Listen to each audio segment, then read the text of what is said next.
Hello viewers, இது உங்கள் அறுசுவை அப்டேட். இன்னைக்கு நம்ம பார்க்க போகிறது ஒரு ஈவினிங் ஸ்நாக் கேட்குற குழந்தைங்களுக்கு உருளைக்கிழங்கு வீட்டில் இருக்கிற ஒரு சில பொருட்கள் இருந்தால் போதும், நல்லா முறுமுறுன்னு ரொம்பவே டேஸ்ட்டாக பண்ணி முடிச்சிடலாம். வாங்க இது எப்படி பண்ணுறதுன்னு பார்க்கலாம். இது பண்ணுறதுக்கு நான் 200 கிராம் உருளைக்கிழங்க வேக வச்சு தோல் உரிச்சிட்டு வச்சுருக்கேன். இதை நல்லா மசிச்சுக்கலாம்.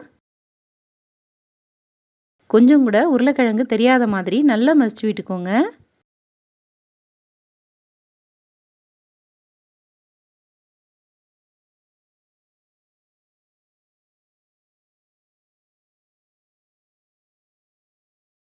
நல்லா மசிச்சுட்டு வந்துட்டேன்.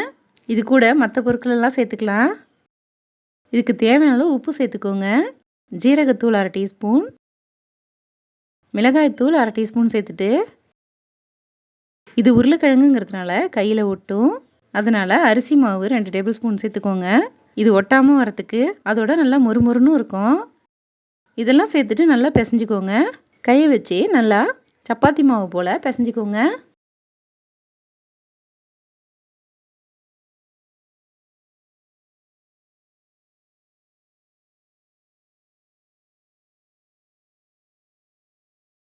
நம்ம பிசைஞ்சிட்டு வந்த உருளைக்கிழங்கு மிக்ஸு இப்படி இருக்கணும். இது உருளைக்கிழங்குங்கிறதுனால கையில் கொஞ்சம் ஒட்டுற மாதிரி இருக்கும். அதனால் கொஞ்சமாக எண்ணெய் தடவிட்டு இதிலேருந்து மாவு எடுத்துக்கோங்க.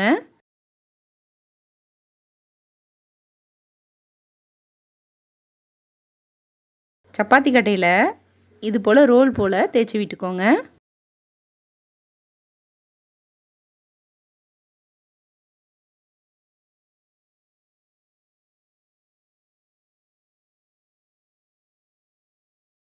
இது போல் உருட்டிட்டு உங்களுக்கு தேவையான அளவு சின்ன சின்னதாக கட் பண்ணிக்கோங்க.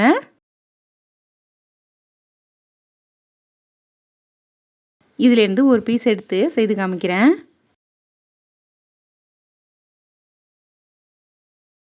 இதை லைட்டாக அழுத்தி விட்டுட்டு இதுக்கு மேலே கத்தி வச்சு இது போல் கோடு போட்டுக்கோங்க. இது ஈவனாக வந்து வரத்துக்காக இது போல் செய்துக்கோங்க.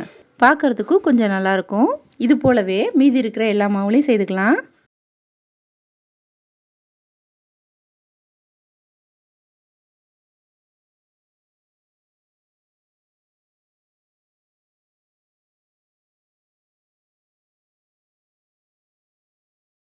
இப்போது எல்லாமே பொரியறதுக்கு ரெடியாக இருக்குது. இதை நிறைய எண்ணெய் ஊற்றி கூட பொரிச்சிக்கலாம். நான் கொஞ்சமாக எண்ணெய் சேர்த்து தான் பொரிக்க போகிறேன். ஒரு பேனில் 3 டேபிள் ஸ்பூன் அளவு எண்ணெய் ஊற்றிருக்கேன். எண்ணெய் நல்லா சூடானதும் ஸ்டவ்வை மீடியம் ஃப்ளேம்லேயே வச்சுக்கோங்க. நம்ம செய்து வச்சுருந்ததை இது போல் பரவலாக சேர்த்துக்கலாம். இது பொரிச்சு எடுக்கிற வரைக்கும் ஸ்டவ் மீடியம் ஃப்ளேம்லேயே இருக்கட்டும். அப்போ தான் உள்ளேயும் வெந்து மேலேயும் நல்லா முறுமுறுப்பாக ஆகும். வேகமாக ஸ்டவ்வை வச்சிட்டோன்னா மேலே சீக்கிரமாக ரெடி ஆகிட்டு உள்ளே மாவாகவே இருக்கும்.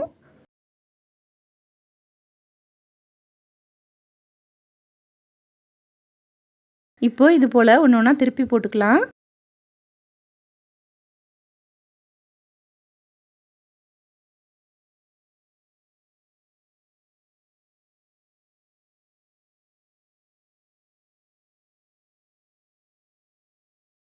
இது 2 பக்கமும் கோல்டன் ப்ரௌன் ஆகிற வரைக்கும் அப்படியே வேகட்டும்.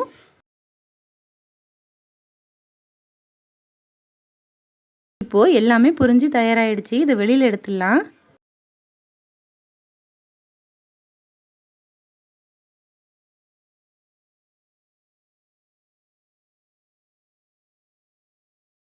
இது போலவே மீதி இருக்கிற எல்லாத்தையுமே பொரிச்சு எடுத்துக்கலாம்.